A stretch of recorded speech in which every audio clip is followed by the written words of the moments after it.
Make sure to check us out on Letterboxd for written reviews. For films that we've done not only on the podcast, but outside of the podcast too. Links in the description below.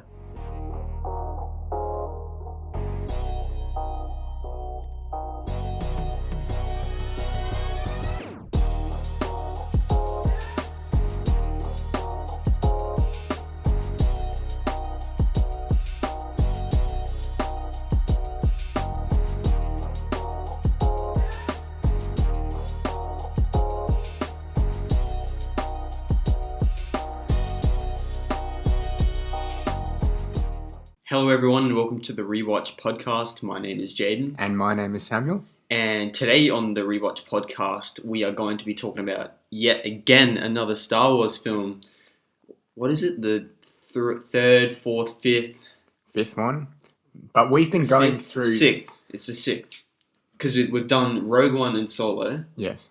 The prequels. Yeah, it's right. the sixth film. Oh no. And we've done A New Hope. Seventh Star Wars. Jeez, there's a lot of Star Wars films, isn't there? They count up quick. Anyways, yeah, so we're doing the seventh Star Wars film today in chronological order. What are we talking about today, Sam? We've reached perhaps the best one. Mm-hmm. Perhaps the best Star Wars ever was or ever will be. Yep. It is Episode 5, The Empire Strikes Back. The Empire Strikes Back. Yep. Coined as the darkest one in the franchise, Mm-hmm. coined as one of the best movies of all time. I'm Yep. pretty sure it's like up there in the top 5. I think it comes in sort of behind, you got Shawshank number 1, you got The Dark Knight number 2, and then you got Empire. Like that seems like the logical. Yeah, I think Godfather are 3 and 4. Yeah. And then it's, it might be Return of the King as well. It's definitely like top 6 territory. It's in there, yeah. For sure. Yeah, outstanding reviews. Yeah, but everywhere. It's not only like the best Star Wars film, it's one of the best films of all time. And I'm not sure about you, but for me, it's one of my favorites, and I think that's probably going to be indicative of the review that I give later, if I'm not to reveal too much. Yeah, look, I do like this film a lot. But yeah, I hadn't watched the original trilogy for quite some time, and I was kind of excited to rewatch it because I think we were talking about it. I didn't know whether A New Hope was better than Return of the Jedi, or Return of the Jedi was better than A New Hope. I think Empire tops them all, but it's been interesting to go back and look at A New Hope and realize how good that film is as well. I think you probably enjoyed it more than you would have thought. Yeah, I well, did. Yeah, it is sort of A New Hope was sort of like the lost. I don't know. I feel like a lot of people, their favorite is of the originals is either Empire or Return of the Jedi. Mm-hmm. So A New Hope sort of left out. But yeah, damn good film, wasn't it? As we found out a couple of weeks ago. Anyways. But yes, I'll just remind the viewers, you can find this podcast on YouTube, Spotify, Apple Podcasts, or any other platform where you listen to audio things, Google Podcasts, Anchor, etc. Mm-hmm. And yeah, this is a podcast where we usually rewatch classic or current films and then decide whether they deserve a rewatch from you. So, bit of a story overview for Empire Strikes Back. Obviously, is there a time jump? There is a bit of a time jump. There's a bit of a time jump, yes. Yeah. From A New Hope. So some things have happened, and in the opening, one character actually references a bit of an event that actually took place in between the two. So it'd be interesting to talk about that. Mm-hmm. But yeah, so the epic saga continues. Wow, what a humble synopsis. What a humble synopsis. George Lucas is like, yes, the epic saga. Epic saga continues. And the tagline is the adventure continues. So the epic saga continues as Luke Skywalker, in hopes of defeating the evil galactic empire, learns the ways of the Jedi from aging Master Yoda. But Darth Vader is more determined than ever to capture Luke. Meanwhile, rebel leader Princess Leia, cocky Han Solo, Chewbacca and droids C-3PO and R2-D2 are thrown into various stages of capture, betrayal, and despair. Jeez, I want to go watch the movie again after that synopsis, bro. That's a really good synopsis, actually. very yeah, it was almost a story in itself, wasn't it? Great stuff. You can tell obviously the person who wrote this is obviously a big fan. Yeah. The epic saga. The epic saga. But I mean, they're not wrong, 4.4 No. on Letterboxd, and obviously justified. Obviously, the ratings for this in terms of what people who have rated it, what sort of star, majority of the ratings are 5-star. Yeah. So yeah, of course, that's always interesting. Always like to have a look at the reviews. It's directed by not George Lucas. Irvin Kershing. Yeah, so what do you think about that? George Lucas not returning to direct. I think it's a very smart idea. I definitely think George Lucas is more of a behind-the-scenes sort of guy. He does everything in secretive. And, he's more of a story-building sort of person. He creates all of the different concepts. And in terms of directing, I think it's a lot different than he would have anticipated, because I think he did another film before A New Hope, like a debut sort of indie film, and then he did A New Hope, and he probably kind of deciphered that it's not really for him, and then obviously return later on and make the prequels. Right. But yeah, I do like how they brought in Irvin Kershing and the guy who did Return of the Jedi. His name's not coming to me now. No, I think that's a very smart decision. And then, you obviously still have Lucas producing the films, because I feel like Irvin Kershing, he's more of an established director. He knows the filmmaking techniques. He knows how to make a film visually appealing, and he knows how to excel, and make a film actually have good elements in it. Because there's a lot about filmmaking that probably people don't know much of. It takes a lot. It's not just putting pieces together. Right. So yeah, I think it was a very smart decision. Yeah. And sort of a fun fact. So Evan Kershner, the director, was a teacher of George Lucas's in film school. There you go. So you'd love to have George Lucas, wouldn't you, as your film crazy? student? Yeah. When he goes and makes one of the biggest sort of sci-fi movies ever. That's insane, right? Because it's Irvin Kershner, right? Kershner, yeah. Kershner, yeah. Irvin Kershner. He taught Lucas, and then Lucas was like, "Okay, I want you to come on board for this project." So he obviously respects him a lot. Yeah, that's Kershner's film. Like, that's what he's known for. That's just insane to me that one of the students made him most popular. That's crazy. It's kind of insane, hey. It's like teaching like Mark Zuckerberg IT or something in university. But yeah, great friend to have, obviously, George Lucas. Another thing to note as well, obviously, we've noted a few times now that we've gone through the prequels that sometimes George Lucas can sort of lose his control for a bit. And yeah, he really can go for an idea and just get lost along the way. That's sort of what happens. Yeah. But he's got people on this movie that rein him in, because he's got Lawrence Kasdan and Leigh Brackett as co-writers. Yep. So there would be people telling him, no, George Lucas, that's a stupid idea. Yeah. I feel like A New Hope was more of, Lucas kind of experimenting with all these ideas in his head and putting them onto a screen, whereas everyone's like, okay, let's bring you down a bit. Yeah. Let's make it more sensible. For sure. And that's kind of cool. And I mean, look what we got out of it. I definitely think Empire's better than A New Hope. So, well, yeah, I think it's more complex. Yeah. Yeah. There's a lot more things going on. Not only like from a theme standpoint, but also like from a story standpoint. We have characters in different locations now. Exactly. Whereas before it was sort of like it's just Luke, Leia, and Han together for most of the film. And so we're just following them, and every now and then they'll bump into Darth Vader, or maybe we'll get a scene of Darth Vader by himself. But this, it's like, okay, Luke is in Dagobah, they're in Cloud City. Where's Vader? Yeah. Boba Fett's here somewhere. Like, there's a lot more elements going on. Yeah. I wrote that down, actually. It's funny you mentioned that, because I talked about how the film splits off and we got all our heroes doing different things. And I definitely think that makes the film more interesting from a thematic standpoint. It's not just Tatooine, that's, A New Hope's all just the sand planet and all of that. But, Empire just explores new areas and expands the galaxy even further. For sure. I love that for doing that. Yeah. So we'll go to some general thoughts, and so we'll go sort of spoiler free. Obviously, this film contains one of the biggest spoilers of all time. Obviously, everybody knows by this stage, but my goodness, they would have had their minds absolutely blown in the cinema. Can you imagine? We'll talk about that a bit later because that's probably one of the most interesting aspects of this movie. Mm-hmm. But we'll save that for spoilers, just in case. Yep.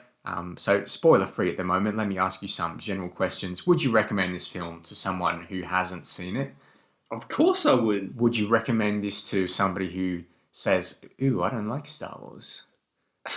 I don't like space. I don't like that sort of movie." Look, if you're just saying that and you haven't seen any Star Wars, what are you doing? Where should they start? Where you should start. I grew up on the original trilogy. I started with the original trilogy, and then I moved on to the prequels. But people say watch it in chronological order. I don't think so. Yeah, I say start with A New Hope and go from there. That's a good bet. Just watch it in the release dates. Yeah, I think that's how you should. That's a good way. Yeah, because I think the originals are superior. Obviously, that's not a debate. As we say that, we have done it chronologically, but but we're going through, because we've seen all of them before, and it's just fun to sort of track the chronological progress of the Star Wars universe. At least for now, it's fun. I'm sure it won't be fun. Season 3. But yeah, for now, it has been a great time. Yeah, look, it's hard to not recommend this to everyone. Mm-hmm. Yeah, everyone should watch it. Yeah. It's one of those movies where you should watch it before you die at least once. Yeah, it's just one of those films where you can't skip it. It's a cinematic achievement. Yeah. If you haven't watched it and you watch cinema and you watch film and you say, I'm a film nerd or I love film and you haven't seen it. Yeah, it's like what guaranteed. are you doing? You need You're not a film nerd if you haven't seen this. No. Yeah. Yeah. In terms of visuals, mm-hmm. Tell me how you viewed this movie first. Like, on what sort of, did you stream it? Did you watch a DVD, a Blu-ray? This time around? Yeah, or this time. This time around, yeah. I viewed it on Disney Plus. Right. Which I feel like is probably a mistake. Yeah. But how did you find the visuals of the film? I thought they were really good, actually. And I think it might be a revamped version because we had a lot of special edition. Yeah, for sure. and I think some of the snow speeders and the planets and some of the big scape shots, they just look too good to be true. Right, yeah. I think there might be a bit because obviously this Disney Plus stream is interesting because I'm watching the Blu-ray. Mm-hmm. And the Blu-ray is of the special edition. Yep. And so Lucas has tampered with the Blu-ray that I'm watching. Mm-hmm. But the stream on Disney Plus has then been tampered with by Disney. In certain scenes, I don't think they've done as much as George Lucas had done. Yep. So I think when you refer to like the Hoth, because I thought Hoth looked incredible. Yeah, I thought it looked beautiful. And whether that was just testament to the effects at the time, or George Lucas has gone back, or Disney has gone back. I definitely think he's gone back because when you pin it to something like the AT-ATs walking, or the AT-ATs, whatever you want to call it. What do you call it? Is it AT-AT or AT-AT? I always call it AT-AT. AT-AT, okay, good. Anyways, a bit of a sidetrack. Yeah, I definitely think when you look at the AT-ATs and then you compare it to the snow speeders, it's like night and day. Like the AT-ATs are miniature models that they kind of prop along, they move them along. Mm-hmm. I think it might have even been stop motion. And then the snow speeders just look way too smooth to be true. Like it looks like CGI. It does look very good. Yeah. Yeah, I don't know, it's hard because I want to compliment, because I'm sure these films looked fantastic when they first came out. Mm-hmm. And obviously George Lucas has gone back. Look, I'm watching the special edition, so what I saw has nothing to do with Disney. Yeah. And it looked phenomenal as well. Yeah, yeah. And these have been upscaled to 4K and have been released on 4K discs, but apparently it doesn't look that great. Mm. But then that's Disney handling that 4K. So, but for me, the visuals were fantastic. I thought obviously Hoth is a highlight. Mm-hmm. Cloud City looked at not really? as good, not as good. Okay. It's a nice sort of it's a nice nice area, like nice colors that they used. But yeah, once they got inside, it's all white and a bit like that's the plasticky, problem you have. plasticky. Okay. But yeah, the effects were pretty decent all around. I think I only have an issue with the effects in Return of the Jedi. Yeah. That's good.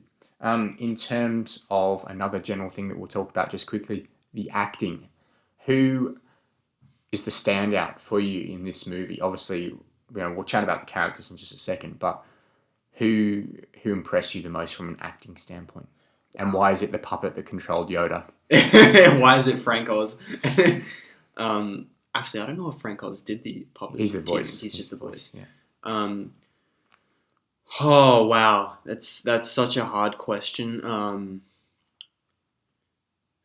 She might have been under the puppet. I don't know. I'm probably gonna have to go with Luke. I just think how he transformed the character from A New Hope into Empire was We've seen a bit of growth, haven't we? It's such good character development. You see him training as well. You see him learning and failing. And I don't know. I think just what they did with the character and what Mark Hamill was able to do in the final minutes, which I won't spoil, I think it was just fantastic. But I mean, the whole cast is just incredible. I think Han and Leia, it's some of the best on-screen couple moments we've ever seen from cinema. It feels like a real relationship between them. There's fighting, there's going back and forth. I love that. Frank Oz, I absolutely love him as Yoda, and I love the puppet. I don't care what you say. I love the puppet more than the CGI. No, I got to agree too. Yeah. You've always got to go for the puppet. Always go for the real thing instead of the CGI thing, which they did for... Actually, no, I think they did have the puppet for The Last Jedi, but not the prequels. Oh, okay. Is that what you're talking about? Actually, I don't know. Was Yoda even in the... No. Phantom Menace had Yoda as a puppet. And then he was... But it was like a real weird looking puppet. Yeah. And then Last Jedi and we got Yaddle, didn't we? We got Yaddle as well, yeah. And then Revenge of the Sith and Attack of the Clones had CGI Yoda, yeah. Yeah. And to be honest, he didn't look that bad there, but obviously you can't have a puppet doing flips. But yeah. But yeah, in this he does look fantastic. Yeah, I mean, it's just something magical about practical effects, and it's just so special that they were able to create a character from a puppet. Mm-hmm. And great facial expressions too. I know. There's so much, he's given away so much emotion. Yeah, great performance from a puppet. Yeah. And syncing that up with the voice as well. Because imagine, controlling and speaking. There's a lot going into it. It looks simple, but there's a lot more behind the scenes than you'd probably realize. Yeah. But yeah, with that being said, do you have anything else, or we're going to get into like general thoughts? I want a few more things generally first. Sound. Every sound in this film is an acoustic sound, so none of it is electronically generated. It's all a real sound. So think, a lightsaber vroom is a real sound, and the blasters are somehow that's a real sound from somewhere. They've recorded something and manipulated it to be like a blaster or whatever. So the sound team did a fantastic job. There's a whole sound studio now called Skywalker Sound that was born obviously from these movies. Yeah. But yeah, what did you think about the sound? I think and the music. And music as well. Just a hint about the music. Yeah. Tiny little hint. I think when a sound studio is able to make sounds that emulate, things that we can do on a computer nowadays, I think that's just, that's just phenomenal. There's no doubt about it. That's good. And to be able to do everything acoustic in the film is just mind-blowing. Like, you think about some of the sounds, like you were saying, lightsabers, blasters, it's all acoustic. Yep. And you wonder how they do that. It's easy to, do someone walking over leaves or something. Yeah. Wow, it's all the machinery, fantastic job. But in terms of the themes in this, I think probably the best we've ever seen in Star Wars. So many themes were born from this film. just a bit of a hint. First time we're seeing Yoda, so first time we're hearing Yoda's theme. But yeah, we'll get into that when we touch more on, when they come through and the general thoughts, and then obviously in the music segment if you've decided any. But yeah, I definitely think the sound and the themes were just fantastic as usual by John Williams. Sweet. Okay, touching on the characters quickly, obviously all the returning faces, the legendary trio, Mark Hamill, Harrison Ford, Carrie Fisher. An inclusion, an iconic inclusion of Billy D. Williams as the Lando Calrissian. We've encountered Lando Calrissian before on our chronological run. It was in a movie that certainly was not as good as this one. No. But it's good to see him again. What a fantastic character. Yeah. Sort of suave, almost like so like Han Solo, but then so different at the same time. Yeah. What are your thoughts on Lando? Oh man, I absolutely love Billy D. Williams' portrayal as Lando Calrissian. And even the character, I mean, I love Donald Glover's take on it as well. I know a lot of people don't really like that, but I thought he did a phenomenal job. But yeah, I mean, Billy D. Williams absolutely killed it with what he was given. And when you think about it, he's given very little. Like, towards the end, you really only ever see him. For sure. So with the screen time he was given and how much he was able to do with that, it's kind of mind-blowing when you think of it. I absolutely love him. There's really nothing to say about it, yeah. All right, sweet. Yeah, I mean, obviously Lando, one of the legendary characters of the original trilogy. Obviously, we saw Disney in their sheer panic brought him back in The Rise of Skywalker to try and refuge some fan love. I'll just jump in here. I was watching the Rise of Skywalker trailer reaction video yesterday. Right. You might have seen it. It's like the one where they've got like the big crowd and like there's this one dude in the center and they have like all of the screens on the side. Oh, okay. And when Lando comes on screen, like, I absolutely hate the film, but when Lando comes on screen, he's like, heh, heh, heh. It's such a heartwarming moment. Yeah. I really love the character. I think he's fantastic. Certainly one of the more iconic characters to be born out of, the Star Wars universe. Yeah. Okay, we'll wrap that for spoiler-free thoughts. Stick around, we're going to head into spoilers, and we're also going to do a little quiz that I've arranged for Jaden, and so that's going to be very interesting. However, I'm going to pause here because we have a slight audio, not an issue, but we'll fix this immediately. We'll be right back. Alrighty, so moving on to spoilers for Empire Strikes Back. You got any opening notes about that opening crawl? Because I've actually got a couple nitpicks, I know going into this film, like it's the best one. Like you sort of know that we're going to give it a pretty damn good rating. And so I was making sure, like I was trying to find something. Yep. The ending of A New Hope is they blow up the Death Star, right? And from what we've seen, the Death Star is the biggest, it's the surprise jewel of this galactic empire. If the Death Star was to blow up, they would be in shambles. Yep. But they're not. In fact, this is what the opening crawl reads. It is a dark time for the rebellion.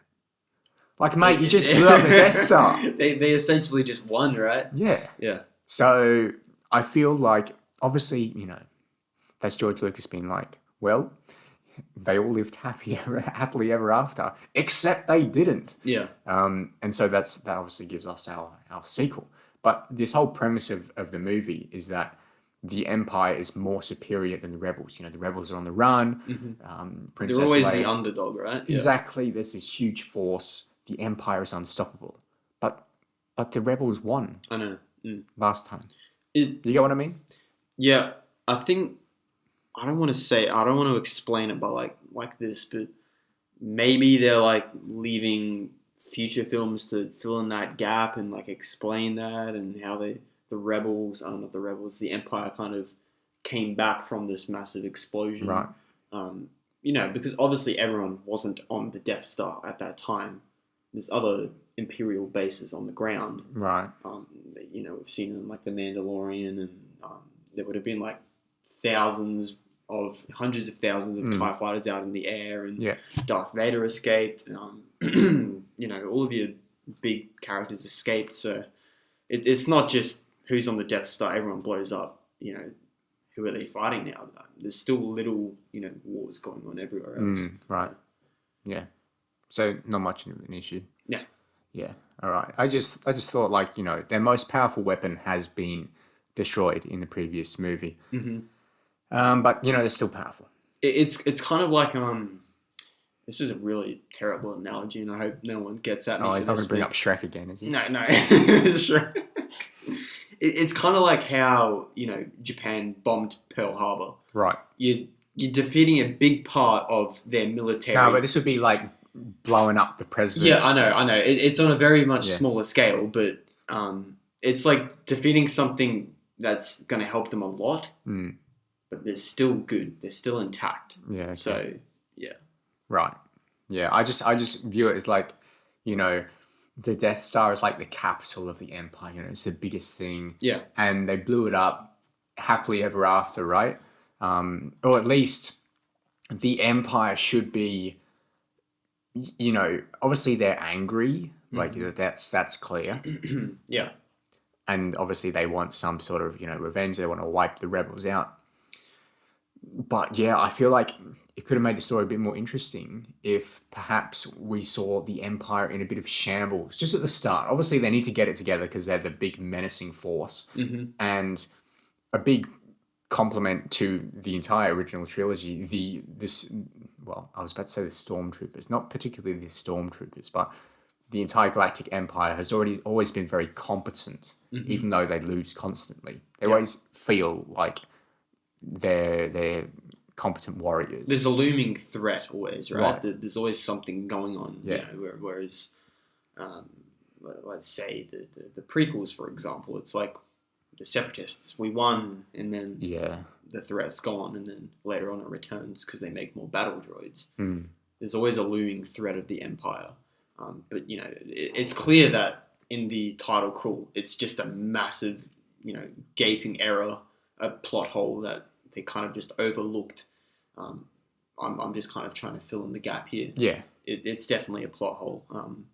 But yeah, I mean, that's the fun of Star Wars. You know, it's imaginative. You fill in the gaps. So, yeah. Anyway, let's go to some positives. What did you like about the opening sort of, you know, 5-10 minutes of the film? You got any notes of the start? Yeah. So I think one of the first things that happens is just a massive jump scare, like boom, Wampa jump scare out of nowhere. Oh, yeah. You don't expect it from Star Wars, right? Yeah, that would have gotten me when I was a bit younger. Yeah. But now I can see it coming from about a mile away. Even if I was sitting like in the cinema of, you know, a decent age, you know, 20, 40 years old. In the cinema, that would get you for sure. That would get you. Yeah. But now it's just kind of like... As soon as here's a line ready, he says, "Hey, steady girl, what's the matter? Yeah. You smell something?" Yeah. And then it goes, "Rah." Yeah, it comes out.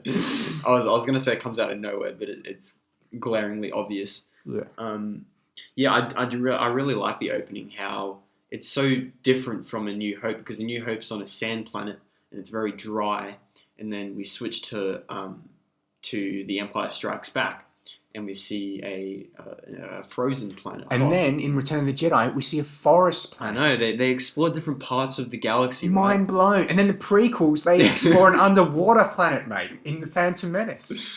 It's so good how they completely changed the feel of the film. Yeah. And it keeps it interesting. You know, if they were on Tatooine again, it's like, oh, Yep. another film of this again. I love that how they did that. Shout out to Jakku. Shout out to Jakku. Carbon copy of New Hope there. Yeah. I definitely think there's some very big positives with the start. I love the Tauntaun's design and how they run. Oh, I said the same thing. I said they look great. Yeah. Obviously, there's a person inside. There's must be a couple of people inside there. That's interesting because I feel like I might have heard somewhere that it was something else, like a horse or something. Oh, maybe. But yeah, I can't quite remember. I definitely remember hearing that what are they? It's not dewbacks. It's whatever the sand people ride. The Wampa. I can't remember. God but damn, it's gonna annoy you now. Yeah. Yeah. I think I remember them saying that there's elephants in there, like little elephants, and then they just put like this design on top Really? of this costume. Yeah. But that's cool. I like how it's kind of stop motion. So Banthas. Banthas, yeah. It's not just like, completely smooth animation. You kind of there's a see bit like of, the you can see yeah. I really like Bit of a that. frame drop. Yeah. It's like, oh, is my my DVD in properly? You think of the time. It's 1980. Oh, it looks great. And then you compare it to films like a number of good films released in 1980. By the way, like you have Stanley Kubrick's The Shining, in the same year, which just blows your mind. Some of the best films ever. But yeah, I think some of the costume design in this film is just phenomenal. And while we're talking about it, the Wampus design as well. I thought that was amazing. Yeah. I'm just such a sucker for like practical effects and costumes. The costume design in Star Wars is honestly next level. It's so good. I really like the start, the tension, and how you don't get as much of it now because we know what's happening. Oh, but for sure. Yeah. When you were sitting there in the cinema and you would have thought, oh my God, is Luke going to escape? Is he going to get out of this situation? Yeah. Or how is he going to get out? How is he going to get out? Yeah, because we haven't seen him, particularly use the Force much. Right. Empire's kind of like his introduction to that. So I definitely think that was interesting how he used the Force to grab his lightsaber. Yeah. It's just cool seeing them explore new ideas. Yeah, in that first bit as well, when Luke is taken away, get a bit of Leia and Han action, and it's great stuff. Look, they have a convo when they're leaving. Oh, so I've written in my notes, and the dialogue between them is great. I think Han Solo, he says at one point that so in between the events of A New Hope and Return of the Jedi, they ran into a bounty hunter, because obviously Han Solo still has this bounty on him from the big green slug that he encountered in the previous movie, who says, if you don't give me my money by this, I'll put a bounty on your head. So obviously he's got a bounty on his head now, Han Solo, right? Yep. And you know that from the first 10 minutes of the movie. And it's a huge plot point throughout the entire thing. Honestly, like the plot does not work without that bounty, because the elements towards the end of the film, like it all wraps up nicely and then into the next one. You think about it, right? That's a massive plot point. It's a lot smaller than you think, a lot bigger than you think. Because you have Return of the Jedi. They go to Jabba's palace. Why are they there? To retrieve Han Solo. Yeah. And the whole Cloud City portion of the film is about Han Solo getting in carbonite. Yeah. So it's massive. Yeah, it's, and Boba Fett follows them. Yeah. Because he wants to get Han Solo.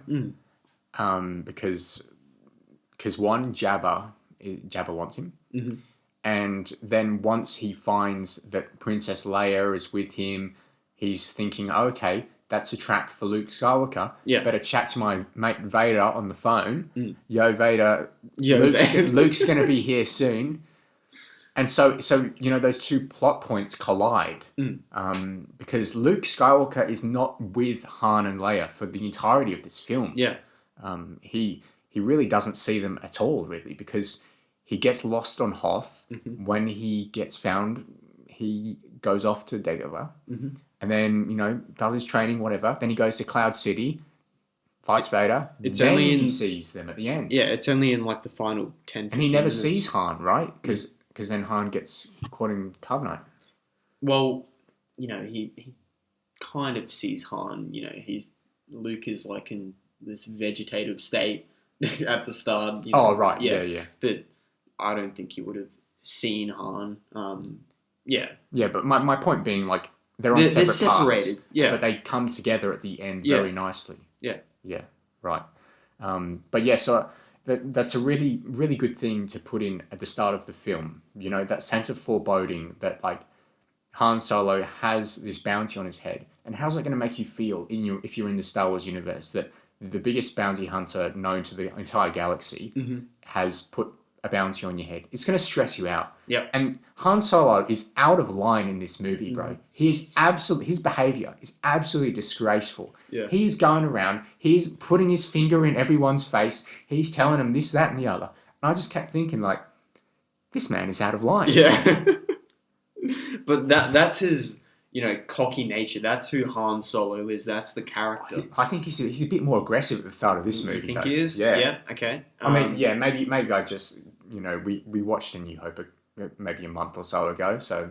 I definitely think, Ford was kind of jumping into the character more in Empire. He was probably getting more angry. Yeah, he himself. was like, I hate Star Wars. He's like, yeah, I'm just going to end this now. And I think that's kind of the reason why they decided to put him in Carbonite, because he didn't want to do the film or something, or an injury or something. Yeah. So they had to work it into the film, and then... So it actually works really well, even though it was unintentional. Yeah. So that's because I think he was supposed to die in the first one or something, and they said, no, we want to keep you, and Ford's just been trying to get them to kill him ever since. Yep. And then he's been in like 6 of them. Yeah, exactly. Yeah. He's like one of the most returning characters in terms of screen time. He's probably up there, in the highest. But yeah, I just remember thinking, the Han Solo Leia dynamic is obviously fantastic at the start. The whole Han Solo has a great couple lines in this movie when he's going out and one of the rebels is trying to tell him, he's like, it's freezing out there, you're gonna die. And he's like, then I'll see you in hell. And then he goes. So it's like, what a cool guy. Laugh it up, fuzzball. Oh, that's one of the best ones as well, mate. I love honestly. that. Yeah. Very scruffy looking. Yeah, and when Han Solo does ride out, they have to close the doors to the base. Yep. And the camera just hangs on the doors as they come closing. There's a bit of a close up of Leia's face. It sort of zooms in on Leia's face, and then the doors close, and then Chewie lets out this. And it's it really does actually get you. Like it really is effective. Yeah. At they have to shut these massive doors. Oh, they're out there now. What's going to go wrong? Yeah. Then we have a bit of a Bear Grylls sort of moment. Han Solo wields a lightsaber, mate. Yeah. I think he's the first non-Force user. If you disregard Disney, I think he's the only non-Force sensitive person to ever sort of wield a lightsaber. Well, in the Clone Wars, Padme did wield one in the animated series. Oh, really? Yeah. She grabbed one at one stage? Anakin had handcuffs on. Oh, right. And she opened it up and she was That's cool. Yeah. Yeah. Oh, I accept that. Yeah. And it's not Disney, so... Padme's cool. Yeah. Padme is cool. Yeah. All right. Then I'll see you in hell.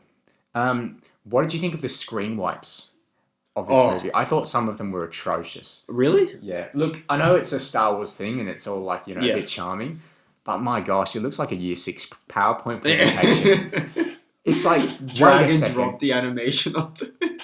It's like, wait a second, did that frame just fold up into a cube and then disappear off my screen and then... The mosaic effect. And it's in the prequels too, but my goodness, sometimes it's outrageous in this. It's like, just do a standard screen, from left to right, or just cut the shot, I'm kind of neutral ground here. Yeah. I like it because it's Star Wars, but it's dumb at the same time. It shouldn't be there. I wanted to say Rogue 2. Rogue 2?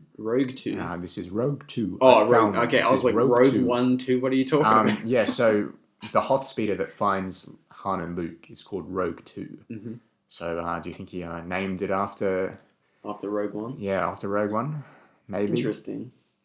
Certainly could have. I definitely think the film kind of named it after the later on film, not to mention. No, that's interesting. Because in the universe, Rogue One would have been this famous sort of squad ship, heroes of the rebellion. Yeah. And so, probably you can have, Rogue 2, Rogue 3, Rogue 75. Yeah. 75. They're probably all like, I want to be in that Rogue Squadron, because of Gene Erso and all of their heroic business. Yeah.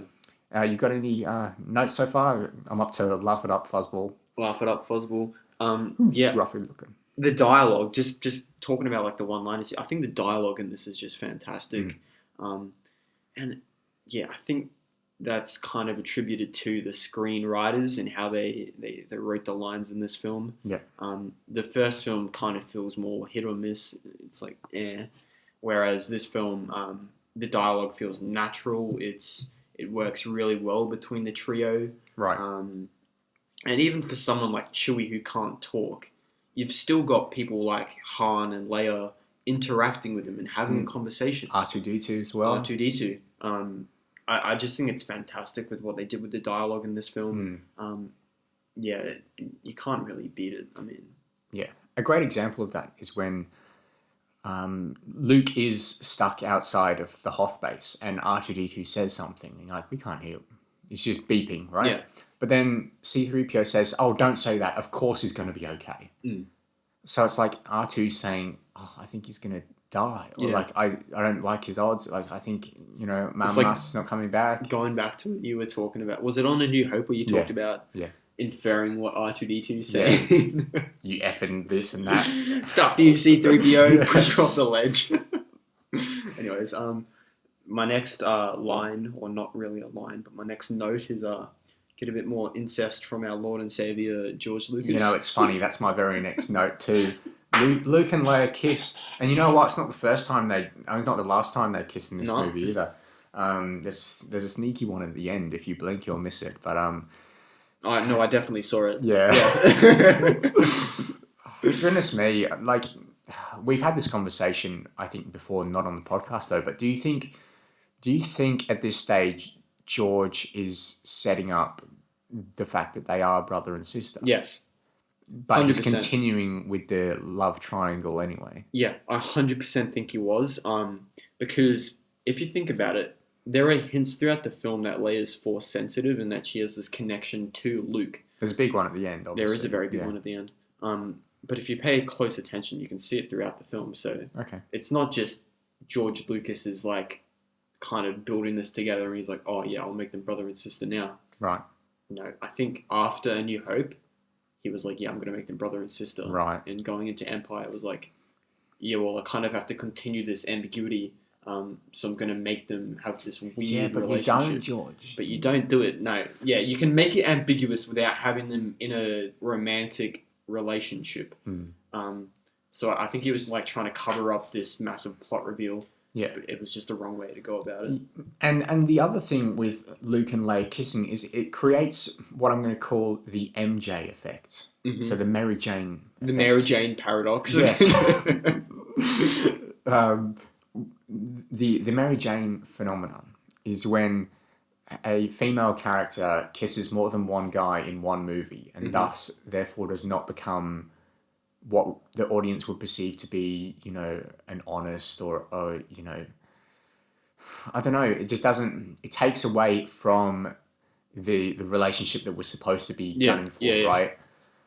And if Luke and Leia are kissing, and then Leia's kissing Han, and then it's a bit of a mess. And then especially with the whole brother sister thing, for me, I would have just left it out. Like you can still have hints that Luke is obviously at the end of A New Hope, he's madly in love with Princess Leia. We've seen that. Yeah.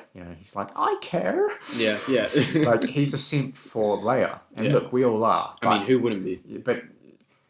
But there is a way that you could still keep that triangle going without throwing it in our face, and because then he would know that it would come back to bite.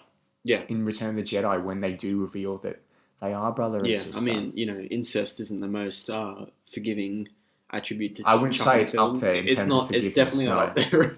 It's certainly down the bottom in terms of forgivable attributes. Maybe it's just like a Quentin Tarantino foot fetish kind of thing going on. Oh yeah. Who knows? You reckon? Yeah. Look, I think it's probably. It always hurts me on the inside when I see that. Yeah. But yeah, I don't know. George Lucas, what are you thinking, mate? Anyways, my next note. Oh my god, the Imperial March. Mate, that's my next note. That's your next note as well. Oh, the theme is so good. It's almost as if we're both Star Wars fans. It is fantastic to talk about. Like it's so epic, but foreboding and a bit scary almost, but cool at the same time. It's just, how do you think of that sort of stuff? Like, how do you put that together? It's so dark. It's so grim. I think it just represents the dark side so well. Right. Just everything about it is just, it's so good. And when you have Vader on screen with the Imperial March, it's like an unstoppable duo. Vader is a very, what would you call it? He's a very, he creates a lot of tension. Menacing. Menacing. He's a very menacing character when he's on screen. And then when you pair that with the Imperial March, it's just like, oh my God, this is terrifying. Yeah. Badass. And I think that's what, created Vader to be one of the most, thrilling, one of the most just scary villains ever. Even though, it was a 1980s film and at times it's a bit cheesy, Vader is just so scary. Creates such a wild sense that you just don't really get with a lot of other villains. Yeah, for sure. And look, Darth Vader is quite possibly the best villain of all time. Think about that. He's up there with the only person who I think could rival him is the Joker. Yeah. And yeah, look, those two are in their own sort of league.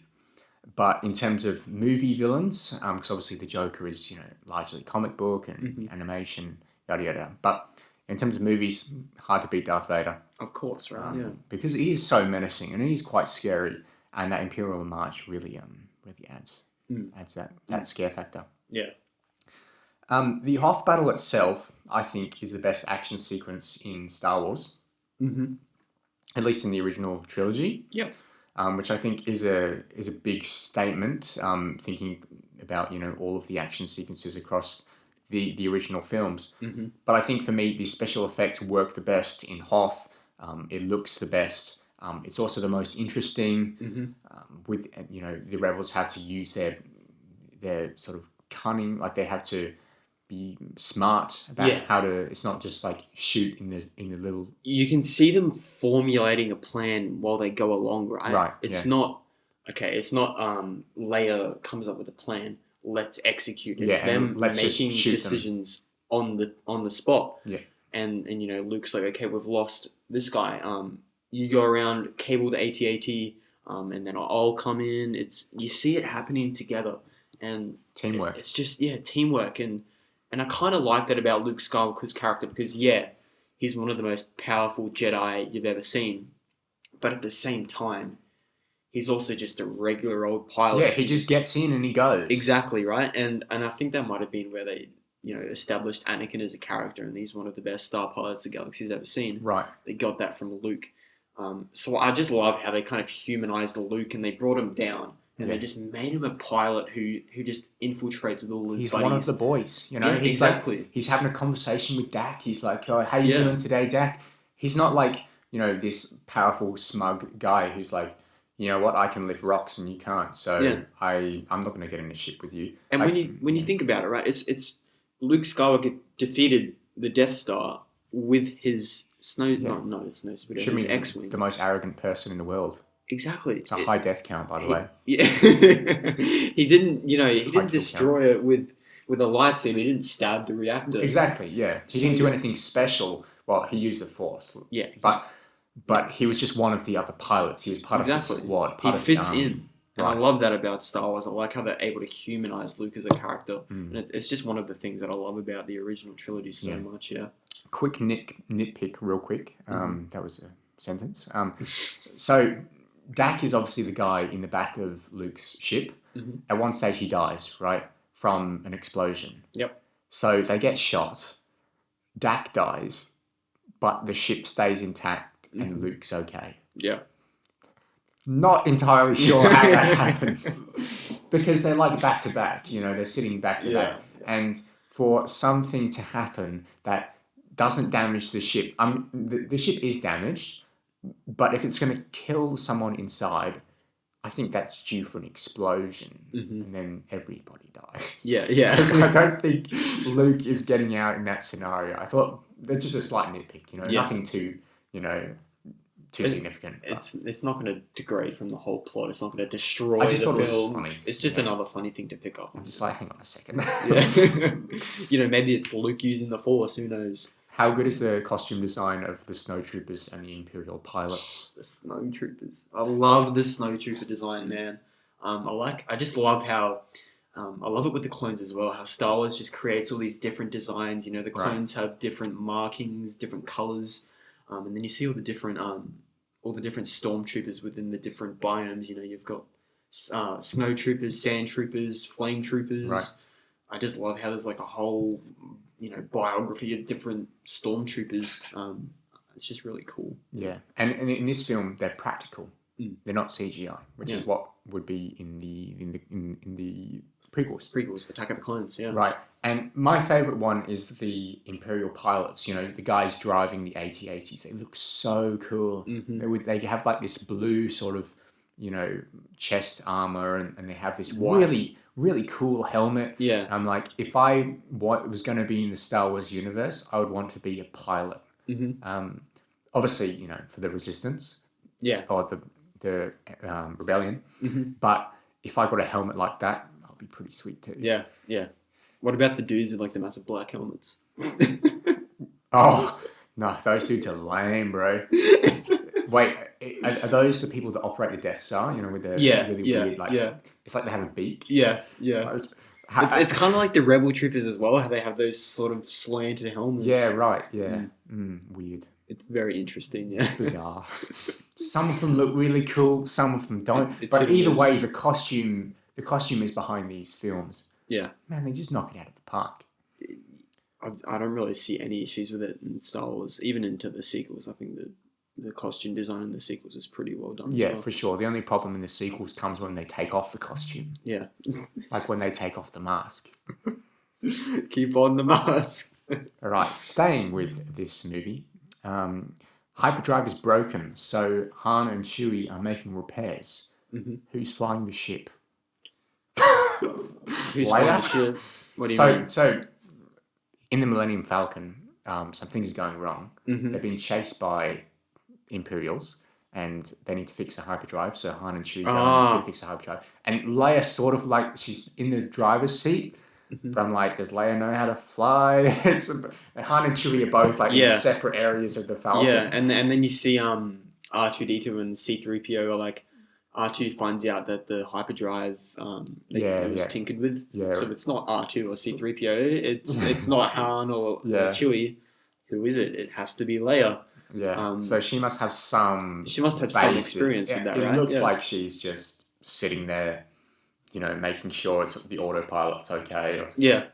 But I mean, it's just up to inference whether she was able to fly the ship, and right. the only real conclusion is that she has some experience with that. Yeah. Which isn't too much of a stretch. Yeah. She's not doing triple backflips with the Millennium Falcon. Triple backflips. So Doing like 180s in space. Yeah. And there's a funny moment too when the tools sort of fall from the ledge and they fall onto Han's head, and he instantly blames Chewie, and Chewie was nowhere to be seen. I also love how like the whole of Empire is just Han and Leia and just telling like C3PO to shut up. Yeah. Shut him up or shut him down. Such a good line. But they do it throughout the film, even when like Chewie's like carrying him on his back. Right. Han's like, shut that thing up. You can tell Harrison Ford is just he's so angry. Yeah. It's really quite funny. Also, he says, "Never tell me the odds." Yes. Great line. Such a good line. Fantastic. Speaking of great lines, let's go to Dagobah. Dagobah? Yeah, let's touch on this for a second, and then we'll dive into our little quiz that will tie nicely. But look, I think most of this movie is great, but the sensational stuff is on Dagobah. The sensational stuff is coming out of that green puppet that we know as Master Yoda. And what a hilarious, wise little thing he is. Yep. Just brilliant, isn't he? I absolutely love Frank Oz as Yoda.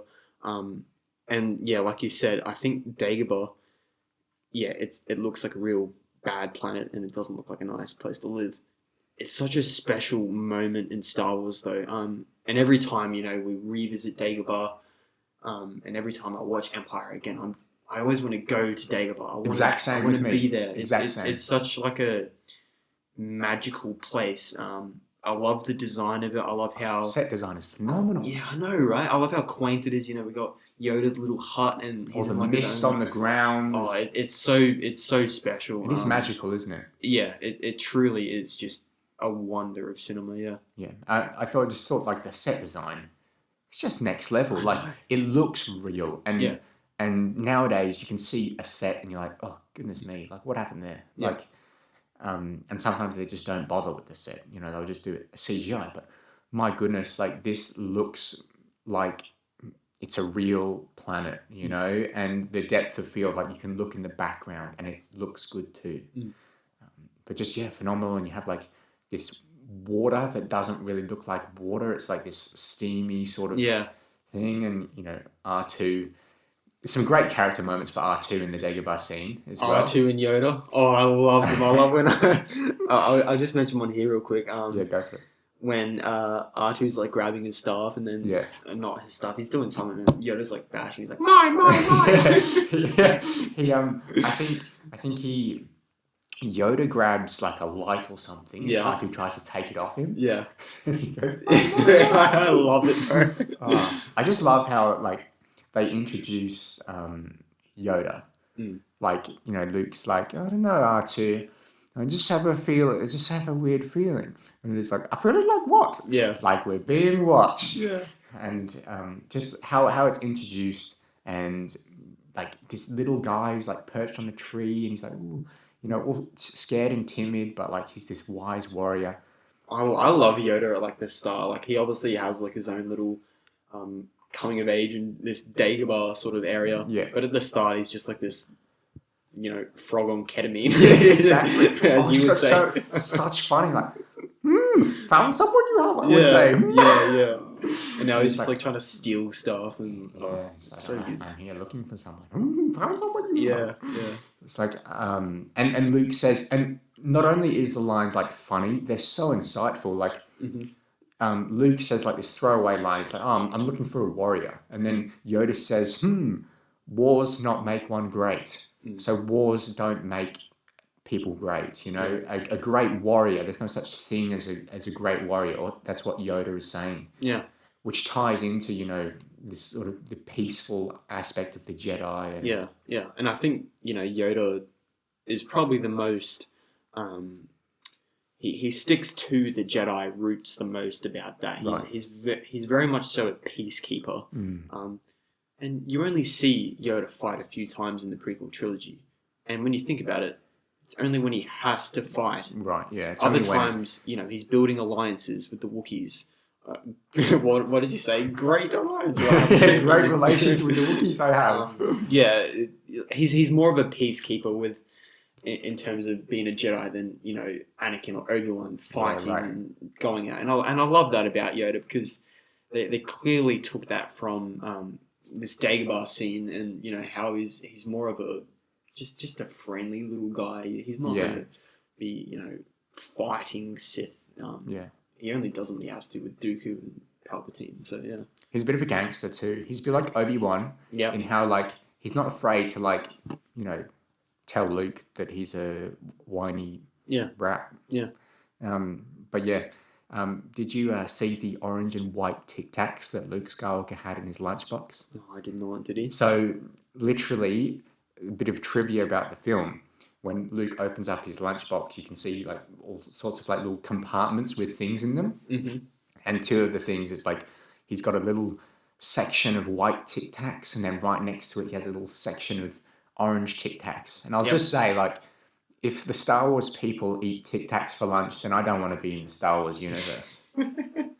But that's what he's carrying around for his lunch. He's got the orange and the white Tic Tacs. He's sorted. It makes you think whether like they just had them on set. Oh, for sure. That's exactly what would have happened. Yeah. It's just. Hey, like, anybody got any stuff you can put in here? Yeah. Yeah. Or if like Luke was using them to keep like his, you know, his sort of mouth like fresh during filming. If people like speaking to him, it's interesting. Did you pick up on the trend of Jedi Masters being asked if they know themselves? So Luke goes up to Obi-Wan and he's like, do you know an Obi-Wan? Yeah. It's like, of course I know him. It's me. Yeah. And then Do Luke you goes up to remember? Yoda and he's like, I'm looking for Yoda. Yeah. Looking for Yoda. Take him, I will. Yeah. It's No, I didn't pick up on that. funny stuff. You know, Luke's always looking for someone and he always finds the person straight He's away. looking But for- they always toy him around a bit. They're always like, I haven't heard of that name in a while. Yeah. Yeah, so I That's thought good. that was funny. Yeah. Some pretty dark lines too. It's a first look at Palpatine as well, when we sort of get some parallels, you know, because the story sort of jumps around. Because now we have 3 separate storylines. We have Luke on Dagobah, Vader and Palps, and then, you know, Han, Leia, and Han Leia exploring this cave. Yeah. I just want to grab up this image quick. I don't know if you've ever seen the original Palpatine before. Oh, it looks diabolical. Doesn't he have like a weird eye sort of thing going Let me on? get it up. It's one of the changes that I think actually, he looks like E.T., mate. He looks like a yellow E.T. It looks so bad. That's one of the changes that definitely worked. Improved. Because they would have done that, because obviously they got Ian McDermott for Return of the Jedi, so obviously that was a very quick sort of change. Yeah. But yeah, still, good change for the special edition. Yeah. It's the only time we've seen like an actor portray a younger version as an older person. Yeah. Because obviously he came back for the prequels, and he's older, but he's younger. And then in the original trilogy, he's younger, but he's older. That is bizarre. Yeah. Yeah. Look, the next couple notes of mine are all sort of, you know, quotes. Mm-hmm. And so I want to dive into these Yoda quotes because some of them are really, really good. But do it. first, I want to do this quiz. Yep, that I've okay. made, okay? So, look, everyone knows that Empire Strikes Back has some of the most incredible movie quotes of all time, right? So that sort of, you know, triggered something in my mind. I was like, okay, let's do a quiz, or let me give Jaden a quiz of some notable one-liners, or not really notable, some one-liners that I like, maybe perhaps you will like, or maybe you will hate them. Yep. In any movie, okay? So this is the rules of the game, But right? before we start as well, if you want to go down below and comment what you think on each thing is before we reveal what it is, go ahead and do that, and you can play along with us. Yeah. So what I'll do is I'll say the quote, and then you will think of the movie name, and you will say it back to me. I'll tell you whether you got that correct or not. Yep. And then we will move on to the next one. So everyone can follow on at home. Just get like a piece of paper, and you can write it down, or you know, and make sure you give yourself a point or not. It's going to be out of 15. Okay, so 15. you've got 15 movie quotes here. Yep. And there is no rule as to what sort of movie this is from. It doesn't have to be a Star Wars movie. It's not. There's no Empire quotes. So yeah, I'll say a line from a film. Yep. You have to tell me what film it is. Okay. Let's do it. So I'm going to start it off with a couple of easy ones. Okay, get you started. Get the rhythm of the game going. Okay. So, and for some I'll do impressions. For some I won't. Just purely for my sake and also the viewers at home. I'm sure they don't want to hear me doing some of these impressions. Okay. Yep. So first off, with great power comes great responsibility. Okay, so we have our Uncle Ben, and that is in What movie is that in? Spider-Man. The first one? Spider-Man. Spider-Man 2002. That is correct. Yep. First, you got one, mate. Oh, I was worried about what film that was in. I had to think about it. Yes, he dies in the first one. So remember, I'm looking for the name of the film. Yep. All right. Next one. We're keeping it easy still. To infinity and beyond. Okay. So we have Toy Story Buzz Lightyear, 1995. Okay. Toy Story. That is correct. Yep. Okay. Here's a good one. I'm going to have to bust out the impression. Here we go. It's not who I am underneath, but what I do that defines me. Rightio. So we have The Dark Knight, Christian Bale, 2008. That is No! incorrect. Is it Batman Begins? It is Batman Oh. Begins. It is Batman Begins. Okay. God. So that is incorrect. They all mesh together. Yep, so that is 2 out of 3 for It's Not a Way Underneath. What I do? I'm disappointed in myself, man. I should have known that. Why do you want to kill me? That's actually really good. I think it is the best impression that I can do, Yeah, you but can I do. mean, maybe the viewers at home will think differently. Yeah. But yeah, we'll have to wait for the Dark Knight to bust out a few more of those. Mhm. All right, so 2 out of 3 so far. I have to return some videotapes. Oh, come on. We have American Psycho, Patrick Bateman. American Psycho. 2000. Oh, look, I don't have the date here, so I don't know if that's right. But look, you've got 3 out of 4. 3 out of 4. 3 out of 4 so far. Okay, approaching the 5th question. There's no place like home. Oh, God. There is no place like home. There's no place like home. There's no place like home. Oh, no. Can you do the impression again? There's no place like home. There's no place like home. Oh, I God. can give you some hints, but I think you'll get it. And I don't want you to get it, to be honest. You're gonna really. I'm going to kick hate yourself. myself. No. Okay, let me give you a very vague hint. So this person is lost somewhere, and they're in a place that's very different from their home, and all they want to do throughout the entire movie is go home. Oh, no. It's one of the best movies of all time. Okay, I'm gonna have to. Yeah, I I'm think gonna for the have sake to of call it. time, we might You're have gonna have to move give on. it a pass. Okay, so that There's No Place Like Home is from The Wizard of Oz.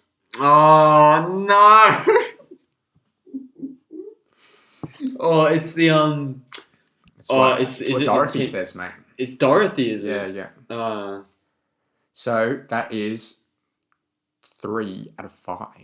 Okay, I'm okay with that. 3 out of I'm 5 not so too far. disappointed. Okay. Gotta redeem myself. Ready? Here comes the next one. Yep. If you're nothing without this suit, then you shouldn't have it. Okay. Spider-Man: Homecoming. Fantastic. Good job. That is correct. Yes. Okay. Heidi's like, yeah. Fantastic. Okay, so what are we on now? 4 out of 5 out of 4 out of 6? 4 out of 6. Yeah. Okay. Do you want me to write it down? Yeah, you just keep your score, and we'll get Yeah. get the answer, the total score at the end. Mm-hmm. Okay, I'm going to step it up a notch here. Okay, Oh God. and step it up. Okay, and look, some of these impressions I won't be able to do. Okay, purely because of who is delivering them. Okay. Mm-hmm. Magic mirror on the wall. Who is the fairest one of all? Okay. Snow White and the Seven Dwarfs. That is correct. Yes. Good job. Give yourself a point for that one, my friend. Yes. That was a good one. Let's go. Get in. Okay, here's a big one coming up now. Here is a big one. One of the most famous movie quotes of all time. Okay? All those moments will be lost in time, like tears in rain. Time to die. You have seen this movie. I have a vague knowledge of which one it is. Okay. Your answer is... Look, I'm not 100% sure, but it kind of sounds like it may be Inception. Are you locking that in? Yes. That is incorrect. It is, in fact, from Blade Runner. Oh, It is the final monologue at the end. it is too. The most famous monologue in the history of monologues, Damn it, man. I think. All right. I'm just forgetting about all of these films that I've seen. Okay. This one is probably one of the hardest ones. Okay. I wouldn't know it if you read it to me. So I'm gonna give you a bit of a hint. Okay. It's probably from. Do you want to say it first and then give me the hint? Okay. Yeah, do that. Call me young lady again, and I'm gonna put my foot in a place it's not supposed to be.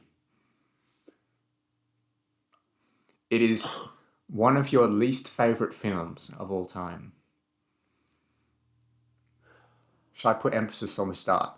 Call me young lady again, and I will put my foot in a place it's not supposed to be. Call me young lady. Call me. So it's obviously this is said by young lady. some sort of female empowerment theme going on, which results in needless violence. What film could possibly advertise such a ideology? Man, One of your least favorite films of all time. and I've seen this. Yes, Okay, probably only once, least favorite. and you'll films. probably never watch it again. Least favorite films. We repeatedly make fun of it. Okay. No, don't do this to me. I'm going to need an answer. I'm going to need an answer. No. Pick one of your least favorite films that has a female in it. Rise of Skywalker. I know it's not it, but It's incorrect. It's Captain Marvel. oh, That was a difficult one. I wanted to put a Captain Marvel quote in there because I know that, we're not, not fans of that movie. damn, this is hard, man. Yeah, look, that was said by her friend Rambo, Monica Rambo's mother, Yeah. Maria Rambo, I think her name is. Mm-hmm. But yeah, so that's from Captain Marvel. All right, I gotta redeem myself here, man. all right. I gotta Next come back. one. This is a big one, okay? Yep. You're going to need a bigger boat. You're gonna need a bigger boat. You're going to need a bigger boat. This is from one of the biggest, most famous movies of all time. Mm-hmm. Very famous movie poster. I feel like I know what it is. They're obviously on a boat, I a small one. Maybe it's small in comparison to something that they've encountered. I won't say anymore. oh god, You're going to need a bigger boat. you're gonna need a bigger boat. I feel like you're throwing me off here. I feel like you're throwing me a Go for it. Tell me what you think it is. Titanic. Oh, no. Oh. Incorrect. It is Jaws. Jaws. I know you haven't seen that one. I haven't so, seen Jaws. So that was a bit tough, Yeah. but yeah. So that's what they say. 50%. So that's what the main guy says when he sees the shark for the it's first vaguely, time. yeah. I've definitely seen the scene before, yeah. Because the shark is like almost as big as the boat. Damn it, All I right. feel like you were throwing me off there. Okay. Oh, would you like me to not say anything? No, that's okay. all. Okay. All right. Next one. Okay. Here's the quote. Fight for what matters to you, no matter what, because even if you fall short, or even if we fail, what better way is there to live?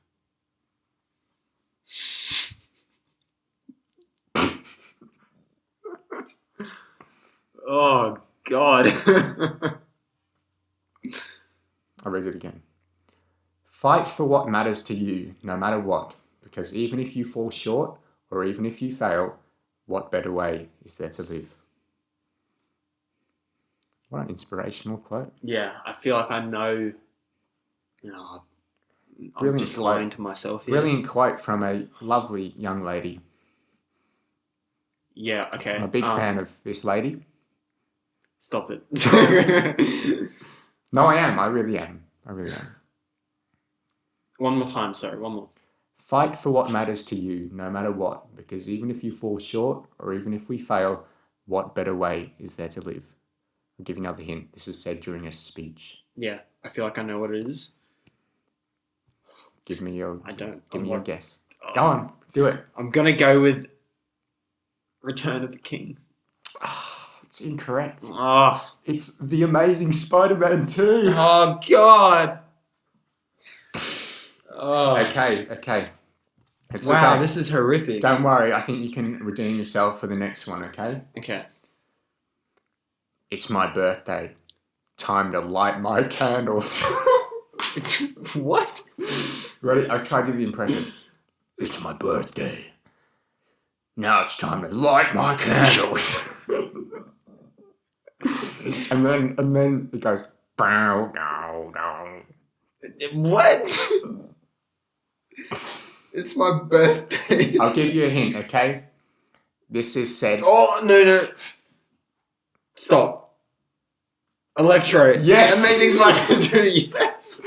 Correct, my friend. You tried to go me with one back to back there, did you? Yeah, I tried to get you. I tried to get you with the mindset there, the I was like, psychology. it's Max's birthday. It's time to light his candles. That's a line he actually says. Is in that the movie. at like the end where he's like going between all the different things? I think he says.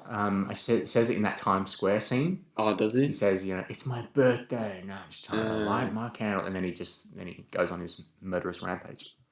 Okay, we're back to 60%, 50%. Ready? This is a big one now. I don't know if you've seen this movie, but it is a big enough quote that I think you should know it regardless, okay? Okay. You can't handle the truth. Oh my god, I do know this. If you need a hint, I can give it to you. I have a vague idea, but go ahead. So the line before this Mhm. is said by Tom Cruise, and he says, I want the truth. And then the person who replies, who is in a witness stand, says, you can't handle the truth. Oh no. I haven't seen many Cruise films. Do you want me to give you the actor that says it? Yeah. Jack Nicholson. Jack Nicholson. It's one of their all-time great law movies. I reckon I've got him again, viewers. Yeah, I think you've I got reckon me I've got him here. again. So this is from... You no. gonna pass? Take a guess. Give us a law movie with Tom Cruise. I don't know any. Okay. It's called A Few Good Men. A Few Good Men. I have heard of it. So yeah, great law movie. Definitely recommend. Obviously, You Can Handle the Truth. On Letterboxd, if you publish a review and you tick the spoilers tag, it says this review contains spoilers, and then next to it says I Can Handle the Truth. Oh, really? So that's in reference to Cool. this movie. Yeah, I like how Letterboxd does the things. Yeah. You'll get this next one though. Don't worry, you'll feel better about yourself. Okay. I'm having an old friend for dinner. Maybe I'm just like under pressure. Listen to the words closely. Yep. I'm having an old friend for dinner. Oh, okay. Canaries. The Silence of the Lambs. Fantastic. Yeah. Good job. Correct. Okay, last one. This is a big one, okay? Mm-hmm. But I think if you really deconstruct what is being said, Mm-hmm. I think it can lend you, it can help you discover who says it. Okay. I bet your parents taught you that you mean something, that you're here for a reason. My parents taught me a different lesson, dying in a gutter for no reason at all. I bet your parents taught you that you mean something, that you're here for a reason. My parents taught me a different lesson, dying in a gutter for no reason at all. After that, he says, they taught me that life only makes sense if you force it to. Okay, I'm going off a whim here. I'm going to say it's Kevin Spacey in Seven. That's incorrect. Oh. It's Batman v Superman. Ah. It's what Batman says to Superman when he's dragging him by the leg. Damn it, He's man! telling I'm under 50% here. You failed. I failed. So obviously Batman's saying, I bet your parents, Martha and or your alien parents taught you that you mean something. It's so hard, man. That you're here for a reason. My parents taught me a different lesson. Like they died in the gutter for no reason at all. You have to think of the span of, of every movie. Yeah. Every movie ever. Perhaps, yeah. The Wizard of Oz released 1950? Yeah, but that's one that you should know, man. I know. That's one that you should know. You should have that. That's all good. Look, Jaden's failed, viewers, but how have you gone? Let us know. Let's hope you did better than me. Let us know. I think Heidi did better than you, by the way. Oh, God. I was under pressure, okay? Yeah, no, you were. Don't worry, guys. Jaden is going to grill me with a quiz next time. And so you will get to see me under similar scrutiny. But anyway, I thought that was fun at least. That was fun. Yeah, It was that fun was at good. least to bust out the old Batman impression. Yeah. Spider-Man. Spider-Man. All right, back to the glorious world Dagobah. of Dagobah. A couple great quotes. What are your favourites from Yoda himself? I really like when Luke is. First of all, actually, so I'm just like trying to find where I was in my notes. Here we are. So I love. It's not really a dialogue scene, but when Luke descends into this cave on Dagobah, Right. and we see, obviously Vader come out, and it's like, how can Vader be there? Yeah. But I just think that moment is so well done, and this is kind of what I take from it. Luke is kind of sitting on the edge in Empire Strikes Back. We see a lot of what is the dark side. Tell me more about the dark side. But at the same time, he's also a hero. So when he obviously kills Vader, slices off his head, decapitates him, we see the helmet actually have Mark Hamill's face in it. Yeah. And what I kind of take away from that is that Luke, he's on the edge, like I said, and we also see this carry on into Return of the Jedi, where we see Luke wear or don black robes, and that's kind of hinting, is he evil? Is he, this? Is he good? And I think that's really clever how they went ahead and continued with that, because if you were watching Return of the Jedi for the first time, you wouldn't know. A lot of people thought that, it was Exactly. a real possibility that he could go to the dark that he would side. have turned to the dark side. So I think that's just a fantastic filmmaking technique, and they kind of established that here in this cave on Dagobah. So I think that was really, really good. Yeah. So what did you sort of take away from the literal thing of Luke Skywalker's face being in Darth Vader's mask? Do you think that was just like a warning that, that if you rush into this, you will go to the dark side, or is it more something connected to actually Vader, or you're going to become I think Vader, I think it's Luke seeing himself become his father. in Vader? Okay, In that Vader. works. Yeah, Yeah. because that's literally what he's doing. Because obviously, we haven't or Luke, from the perspective of Luke, he doesn't know that his father is Vader yet. Yeah. So, we are in spoiler territory. I just had to make sure.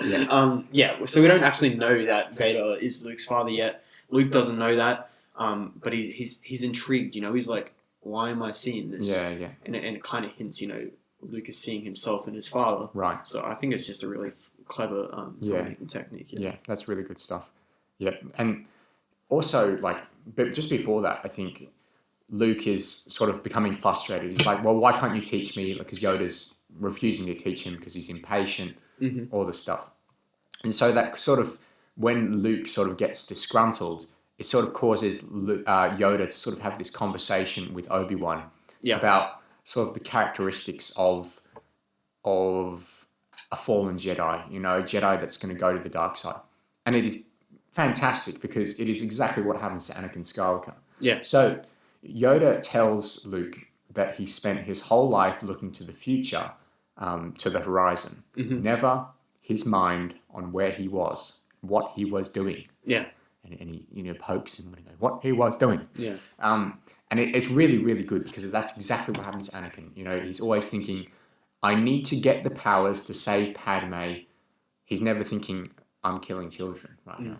Or, I'm pledging allegiance to, this dictator. Or he's always thinking to the future, to the horizon. Yeah. Yeah. Never on what he was doing. I thought that was really great because it really ties in nicely with the prequels. So I really enjoyed that. And obviously we get Luke's when he's like, I'm not afraid.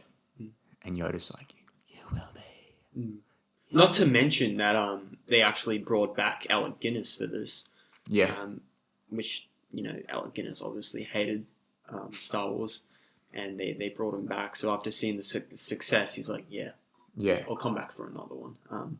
So that's cool to see him, return in the Jedi.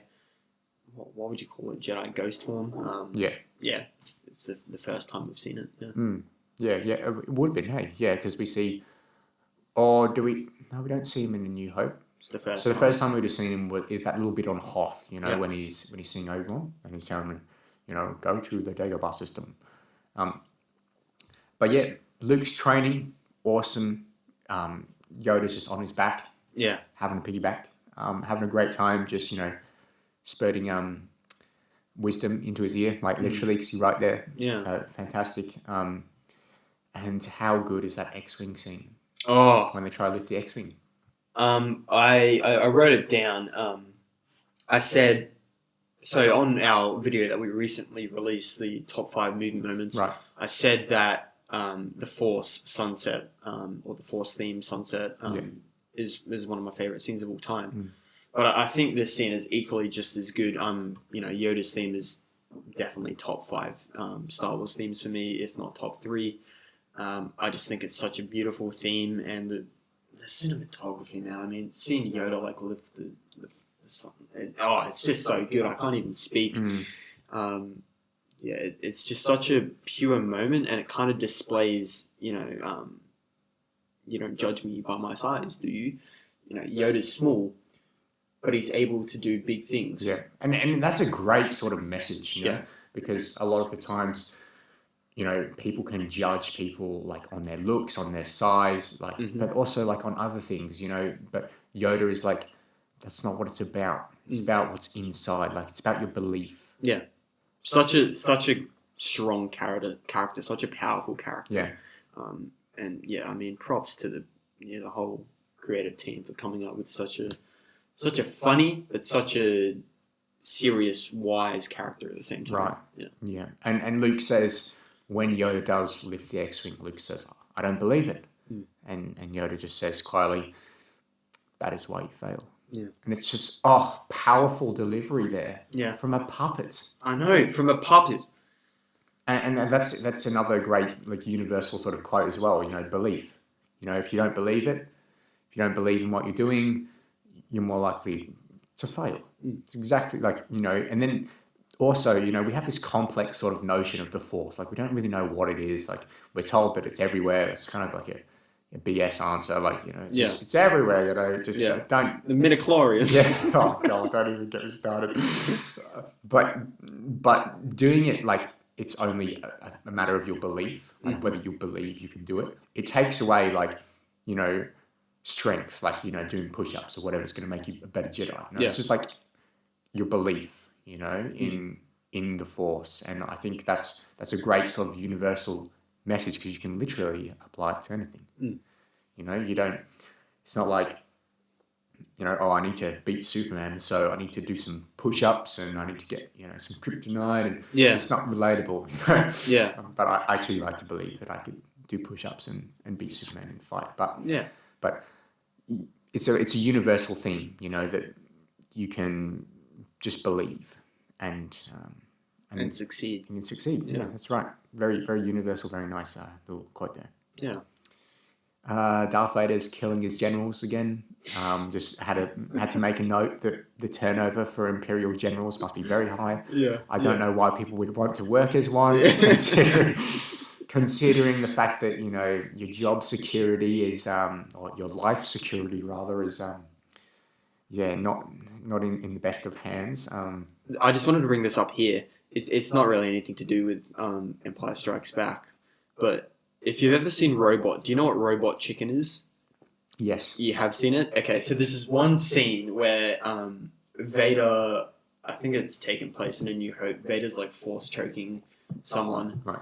And then one of the Imperial officers is like explaining it to like a newcomer. He's like, okay, so what we do is Vader believes he can actually choke us, but he can't. So every time he does, Right. we just chuck on a new mustache or something, or put on a new hat. Yeah. And they're like pans to like a camera, and it's like, oh, Jeff over there has been here for like 22 years, and he's got like a fake nose, fake mustache. Oh, that is fantastic. It's such a greght, funny scene. And it just kind of reminded me of this, yeah. Yeah.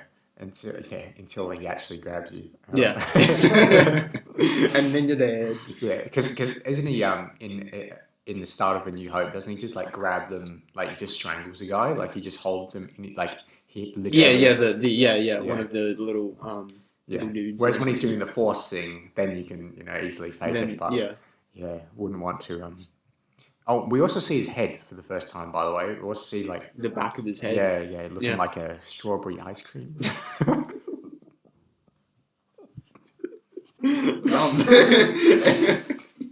And I was fearing for that general who saw the back of his head. I'm like, oh, you might have seen too much there, mate. Yeah. I was thinking surely he's gonna die because he walked in on Vader. But that's cool because that means George just thought about his backstory. He's thinking about these things, yeah. And I think that's what George Lucas does best. He world builds, he builds his story, and he puts things in to add to that later on along the road. It's not just here we've built this all in this one scene. He meticulously plans it along the way. Yeah. And I think that's great. That's what Star Wars needs. Okay. I just wanted to touch on this quick. So we see some bounty hunters. Oh yeah, cool. And again, the costume design, right? Fantastic. But I feel like they're criminally underused. The only one that we really see is Boba Fett. And yeah, we don't see any of those again. There's a number other ones of them. I mean, we see Bosk, IG-88, right, Dengar, and then obviously Boba Fett. But each three of those, so Bosk, Dengar, and IG-88, we have seen in later Star Wars Clone Wars media. Yeah, the Clone Wars. So they have expanded their backstories. But it's just kind of like an odd place to put them, and there's a few others as well. I didn't really know their names. But yeah, it just kind of seems like a waste of like building these characters and building the costumes. Like it's just like a cool thing. Into this. It's like the cantina scene almost, like having all these wacky characters. But yeah, I think I don't know if it would almost be more effective if it was just Boba Fett. Like he was like the designated like. Had a good in with the Imperials, because obviously he's the most effective one, or that's what we assume from what happens in the film. So I don't know, maybe it would have been better if Vader's just like, okay, we need a bounty hunter. Let's get our in-house bounty hunter to come in and sort this out. What do you think about Boba Fett, by the way? This is the movie that sort of propelled his popularity. How many lines does he have? Maybe like two? Very, very little. 2 lines, maybe? Two or three. Yeah. He's such a cool character, like we said back in A New Hope. Love the character design. Love how mysterious it is. We see a ship too now. Yeah, and the slave one. Don't even get me started on the slave one. Very weird design of a ship. It's weird, but I love it. Yeah. And it's kind of a shame how, they brought him back. You kind of lose the mysterious sort of charm of Boba Fett, and you learn more about the character, but that also comes with another side effect. And also, I don't hate it, but I mean there's just something so magical about Empire Boba Fett. Yeah. Right. Yeah, and there's also like problems with how he is in the next movie. It sort of takes away a bit of his coolness when he's hanging out with all the dies straight away. No, that's cool. That's cool. He's hanging out in the bar with the ladies, I'm like, that's like James Bond. Oh, you're talking about when he dies? Okay. When he like accidentally kills himself or whatever. Sorry if you haven't seen Return of the Jedi. Look, if you haven't watched it now, then who are you? Yeah, sorry. One of my favorite moments in this movie is in Cloud City. So I don't. If you've got any other notes, jump in. But got Cloud City now. Mm-hmm. So obviously, Lando shows up and he betrays them. Turns out the Empire knew they were going there, and so they're essentially moved into this dining room table. And boom, doors open. There's the most powerful man in the galaxy right there. It's Darth Vader, the most feared man in the entire galaxy. And what does Han do? Just takes out his blaster and tries to bloody shoot him. Yeah. So cool. And like, this is the most powerful man. Like, he literally just puts his hand up and it absorbs the blast or something. I'm like, that's a new force power. But yeah, it's kind of like how we see him in the hallway scene in Rogue One. How he's just like there's 20 dudes and he's just somehow deflecting all of their blasters. Yeah. You can't do it at the same time. Right. But somehow, because he's Vader, he's able to do it. Yeah. But I just love how Han Solo, who doesn't have any powers, just has a gun, just goes in, sees Darth Vader, and probably knows in the back of his mind that he's probably, probably not going to be able to get out of this situation. It's the logical thing to do, right? He just tries anyway. Yeah. He tries to shoot him because he's like, you know what, Han Solo, he almost killed Vader in the last movie, mind you, because he knocks him out of orbit or whatever. Yeah. And then he just takes his blaster out, shoots him a couple times. By the way, I love Vader's line in Return to that. If you didn't write it down, it's actually a Battlefront 2 line that Vader has. And it's Okay. like, we would be honored if you would join us. Right, yeah. It's so Nice. good, man. I love that line. Oh, I've got another good line from Vader. Mm-hmm. This is perhaps the coolest sentence anyone has ever said. Mm-hmm. And it's, alert the Star Destroyer to prepare for my arrival. Who is that? It's Darth Vader. That's Vader. He's okay. just saying to the Imperials, Yeah. because it's like at the end of the movie, and he's like, alert the Star Destroyer to prepare for my arrival. It's like, okay, so we're going to alert the big thing in the sky that's really cool, and they're going to prepare for your you must be pretty important if you're saying just, like, my arrival. Imagine like lights going off. Vader's coming. Vader's arrival. Vader's coming, watch out. All the stormtroopers are like running together in line. It's like Vader doesn't just show up; he arrives. Yeah. He's like, I want It's 20 like, Imperial guards. I want the red carpet. How's the entrance in the next movie, Return of the Jedi, when Palps comes in? It's like, oh my gosh, there's like a huge parade for him. Yeah. It's insane. Not to mention like 20 paintings as well. Oh, really? Yeah. Oh, if you didn't know that, we'll get into that There's on Return of the paintings? Jedi. Yeah. Oh, I remember there being tons of stormtroopers and stuff. Yeah. The stormtroopers are paintings because they weren't able to Oh, right. CGI them in, so Oh. they just painted them in, and then Oh, I never noticed that. yeah. Oh, interesting. There's like a 4K on YouTube. You should look it up because you'll be able to see it. Yeah, that's the benefits of all the I'm sorry. drawbacks. I just want to backtrack a bit Yeah, here. go for it. Going back to Dagobah, there's one more line from Yoda that I absolutely love, and Okay. it's some beautiful shot as well. So we see Luke leave, and then we see this sort of interaction between Ben and Yoda, and we get the classic line, "No, there is another," and then man, just the way how like they spotlight Yoda, The here, red sort and of. the red sort of tinge, and he looks up. It's such a beautiful moment, and wow, whoever thought of that? Like, it's such an intriguing filmmaking technique. Like, you It's don't like see the it brake before. light of the X-wing as it goes off, because you know how the X-wing has Yeah. sort of like red lights. Yeah, it's so interesting how they just kind of spotlighted Yoda. And Yeah. then had the red sort of tinge. And then I absolutely Obi-Wan love sort the of shot. fades away when that happens, and Mm. Yoda's all left in the darkness, Yeah. and it's like, oh, poor Yoda. Yeah, it's so good though. I absolutely love that. Mm. Yeah. Also, we'd have to immediately kill ourselves if we didn't mention "do or do not." There is no try. No try. Another universally great quote that's, you see on a lot of pillows and Memorabilia. a lot of diaries and all sorts of inspirational sort of Yeah. material. It's like that YouTube video with the iMovie music. Yeah. But yeah, Boba Fett's really cool.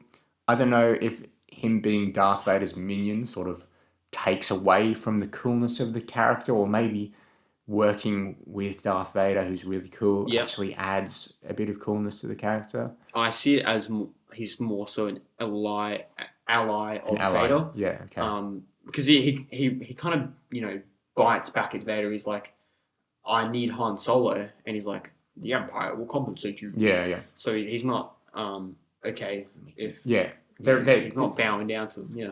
Yeah, it's sort of, they're not equals, but like Vader actually talks to him Mhm. in like a manner that's not aggressive. Yeah, So, yeah. and some people were like, maybe he likes working with Boba Fett because it reminds him of Rex's voice, which obviously, it's a retcon. Like it would be a retcon because obviously the Clone Wars doesn't exist yet. Yeah. But that's nice to think, It's an interesting concept. Yeah, Yeah. yeah. It's also like what people say when like Rex was spotted in the Battle of Endor. Yeah, that's BS, bro. Sometimes it goes too far, but this is a thing that, I feel like, maybe Possibly. it's something that, whether it's canon or not, is completely up for you to decide. Like, Mhm. yeah. I like the fact that Lando's actions in this movie are completely reasonable for a guy who's trying to look after his people. Yep. You know, obviously the Empire arrives before Princess Leia and Han get there. And so he's like sort of got this independent colony going on. And so he makes this bargain and he tries to save Han. Obviously Vader alters the deal and he's like, this deal is getting worse all the time. Yeah. And so, yeah, he's trying to do what's best for his people. Obviously he becomes a hero in the next film. And so I like that, you know, he's portrayed as a bit of a scoundrel, a bit of a, you know, a backstabber. He's doing what he feels is right. And that's always a good trait of good character development or good character writing is when people are always being reasonable, making reasonable decisions. Yeah, and I quite like his turnaround, how, you know, he, at the start it's like, oh, he just betrayed his friends, but then later on you learn, no, he kind of had to do this. He didn't have a choice. You know, we see him on the loudspeaker evacuate the city. The Empire's trying to take control. Yeah. And then, you know, he gets a Lobot, the dude with that thing around his head. Right, yeah. He's like, oh, come and help us. And they all get them. And then Chewie's like, tries to grab him. Yeah, I quite like how he was portrayed as this backstabbing dude at the start. And then we realize it was just what he had to do. He was in this situation. So it's quite good, yeah. You spoke just briefly about that Yoda scene with the lighting and the sort of, you know, the cinematography of it. I think I know what you're about to say. How good is the lighting of the scene where Han Solo is put into carbonite? It is beautiful. It is so just like creepy and disturbing, and it's literally a visual representation of the emotions that are being felt in that sort of scene, because you have like this deep sort of like blue purple. And like you've got a big darkness, and then you've got like this orange light, and which is like really quite, you know, alarming. It's insane. You know, the whole, obviously the duel that happens there later on is one of the best looking duels in the franchise. But I just remember thinking, geez, this Han Solo bit is hard to watch almost. Yeah, you know, and then when he does get carbonated, he's saying goodbye to everyone. He's telling Chewie, you know. Chewie, you need to look after the princess. You know, you need to be a man Save about your energy this for another time. Yeah. Not to mention the line between Leia and Han. I love you, and he's like, I know. It's such a powerful line. It's so simple, but it works so well. But also, like, say it back, you absolute idiot.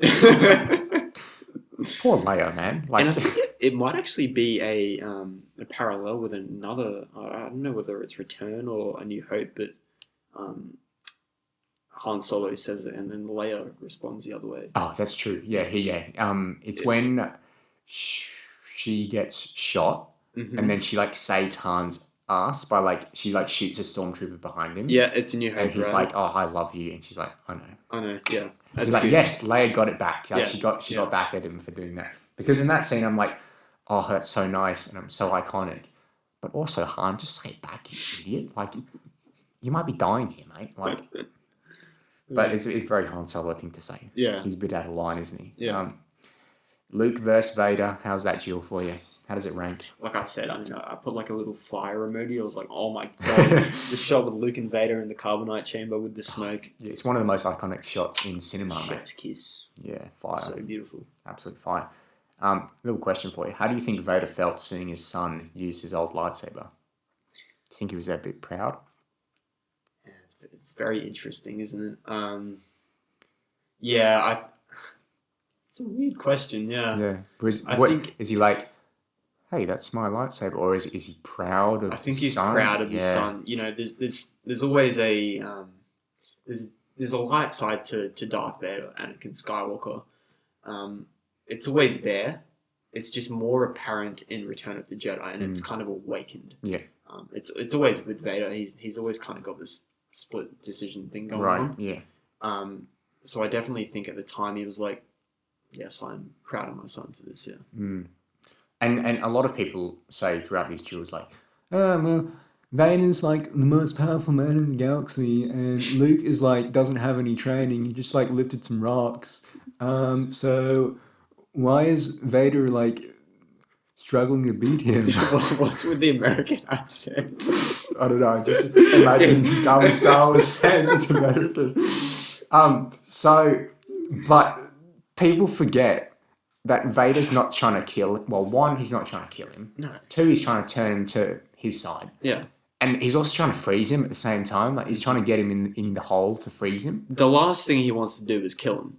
Exactly. Yeah. He even says a line like that. He's like, "The Emperor needs him alive," or something like that. And I think even if you take the Emperor out of the equation, he still doesn't want to kill him. I mean, it's his son. And we see that occur in Return of the Jedi. You know, he actually saves him. So he's got that light side to him. So whoever said that, I mean, come on. Who are you? I think it's in a response to the whole, like, oh, Rey's so powerful. Well, what about Luke? Like, you know. But yeah, so Vader's sort of like being a bit defensive. He's trying to like, you know, parry Luke's attacks. And Luke's like sweating buckets, bro. He's fighting for his life. Like at least he thinks he is. Like he's insane. Like he's really drenched in like 5 minutes. Yeah. Which is how anybody would be if you were fighting this scary man.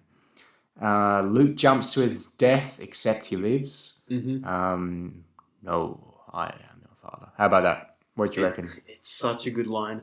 And I wrote this down. Let me just get it up real quick. Yeah. So, I feel like we may have been inclined to just skip over this whole, this big reveal because it's so iconic that you just kind of accept it. You're like, that's the big reveal. It was never a reveal for me personally, which kind of sucked for me. Yep. Like it was just such a general knowledge sort of thing. Mm-hmm. Like Vader is Luke's father. That's just Star Wars. Yeah. So I probably knew that before I even watched Star Wars. It was never really a oh my gosh for me. Yeah, I honestly can't remember. I was so young. But just thinking about when, you know, this audience viewed this film back in 1980. Oh my gosh, mind blown, mate. It's the biggest twist ever, don't you think? It is the biggest twist ever. I mean, there's nothing that tops it. But yeah, I was saying, you know, we may have just felt inclined to just kind of brush over it because it's so iconic and so many people know about it. But when you think about it, how did they do this? It's such an interesting, you know, sort of twist, and it's just so unlike anything else. It's so unique. I'm kind of mind-boggled right now. I'm trying to search for words, but I can't really say any. Yeah, I've seen a couple of reactions of people some like little kids who haven't, you know, don't know, and then it's always quite priceless to see that oh my gosh, and geez, it would have been good to be in a cinema and see that with other people who have also, you know, you think like when Captain America caught the hammer, everyone was like, oh, like, whoa, like that's cool, but imagine, you know, elevate that like a million times. And people also being like a bit horrified of it. It's a bit like daunting, you know. It's a bit like, oh, that's horrible, like. And then again, you know, you also get impossible. You also get like the threat of maybe Luke will turn to the dark side now that his father's there. Yeah.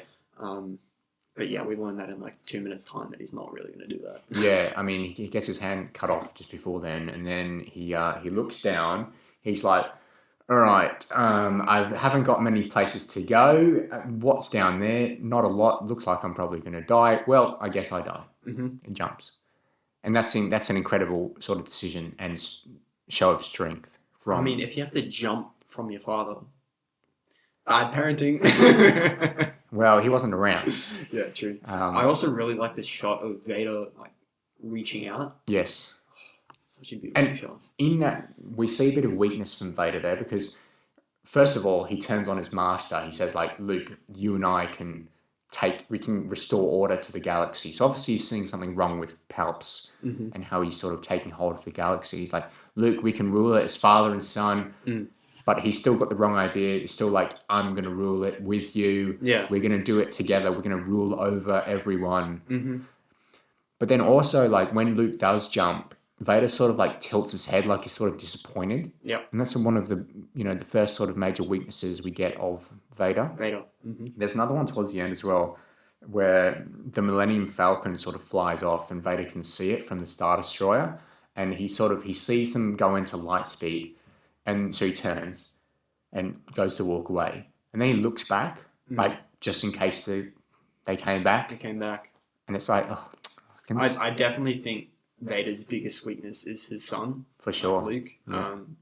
Which is such an interesting plot mechanic. It's why Star Wars is such a father and son thing, isn't it? I know, and it's very interesting whether you think about like whether Luke is the center of Star Wars or whether Anakin's the center of Star Wars. And I think it's been confirmed by Lucas that it was Anakin.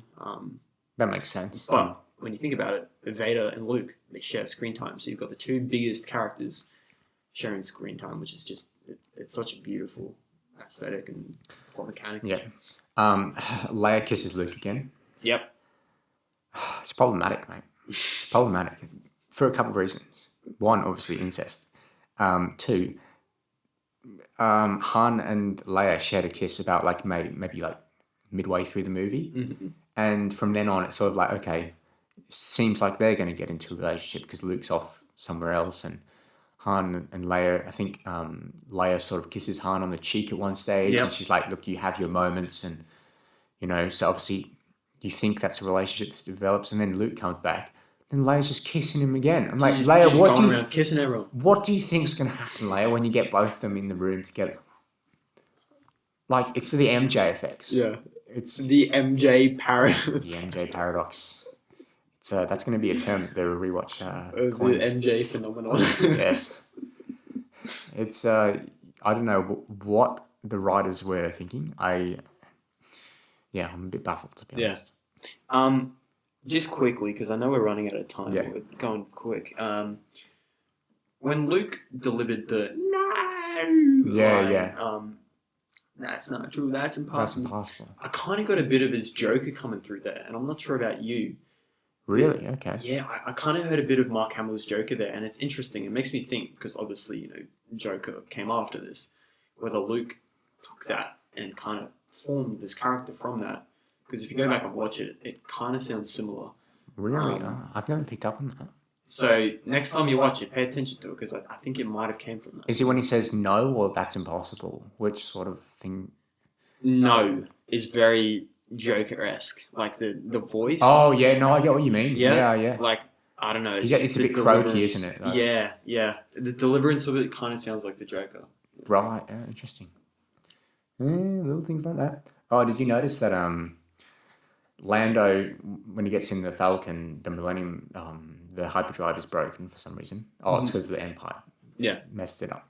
And Lando says it's not my fault, which is exactly what Han would say in that situation. So again, the parallels are like the same person. Yeah. Just like, look, guys, we've lost Han, but at least we got another one. Yeah, we got the replacement. And did you notice as well that Chewie is using Luke Skywalker's lightsaber to fix the hyperdrive? Is he? Yeah, because they were a bit low on props on set. So, so it wasn't even like a. Oh no, it's like literally the thing, but like he's holding the end that has the black lines on it, so it's like the recognizable end, and he's like hitting the side with it, and it's like oh that's the lightsaber prop. That's good. Which is I love little trivia things like that when you get a bit of insight into the fact that this probably didn't have the biggest budget in the world. Yeah. They're reusing, like he's holding a lightsaber, he's just banging it on the side, it's like fixing the hyperdrive.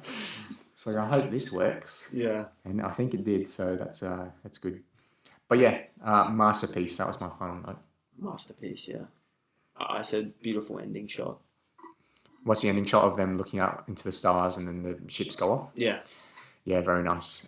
Great setup for the final part because we've had a lot of answers and that's satisfying. Yeah. But we've also had the biggest cliffhanger in the history of cliffhangers. Exactly, right? And that being obviously the I am your father and then also Han Solo in Kryptonite. So his future's uncertain. Luke's future's uncertain. Leia's future's uncertain. It's all up in the air right now, yeah. All leading to the final installment. So, exciting stuff. Yeah. Music segment. I'm very interested to see what you put here. So, look, I got the Imperial March, obviously. Yep. That's all I put in. But I know you're a big fan of Yoda's theme. So we'll chuck that in too. Okay. Did you have another one in there before?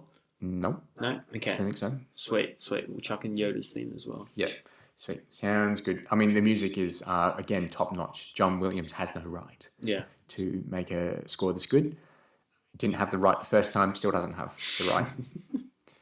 And, yeah, look, I think I enjoy the music more in A New Hope, but to be honest, it's so good in both.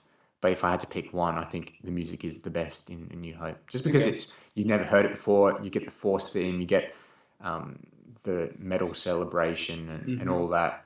Really good. But then, yeah, we'll have to see about Return of the Jedi. Yeah. All right, final thoughts, mate. Do you want to go first or shall I? My final thoughts are 4 words. 4 words, you go on. Easiest A+ ever given. That's about it. Yeah. Okay. Yeah. A+. No doubt about it. One of the best films ever made. My 4th favorite film. Yep. Check it out on Letterboxd if you want to see my favorites or both of our favorites. Yeah. There's so much to love about Empire Strikes Back. It's the most well-made Star Wars film and probably the funnest Star Wars film for me. On par with Revenge of the Sith. I think that's also really fun on. Yeah, there's so much to love about this. There's so much to pick apart. Every time you watch it, it's just so great. I mean, I watched these films in the span of like 1 week. I watched them 7 days, and I watched it, recently. Right. So, I mean, and I still enjoyed it on the second viewing. Mm-hmm. Every time you watch it, you're just going to have a blast with it. I think the music is fantastic. The acting, the whole story, how it just meshes together so well. So many iconic moments in it. I mean, come on. I mean, the dialogue's beautiful. Oh, the dialogue is the best in any Star Wars movie ever, I think, in this movie. Good. Yeah, I mean, A+. And is this the first A+ was ever given? Yep. Yeah. This is the first perfect review from the both of us. We've always, if one of us gave it an A+, the other will give it an A or, a D+. But yeah, this is the first time we've both given. That just came to me. Yeah, perfect rating. Yeah. Yep. So I mean, look, what a film to do it. I mean, it was either going to be this or The Dark Knight. Let's be real. Whichever one we did first. But yeah, here we are, A+. And I think that's about going to wrap us up for today. Mm-hmm. This is probably going to be the longest episode we've ever done. But hey, that's probably because of that neat little quiz that we did. Yeah.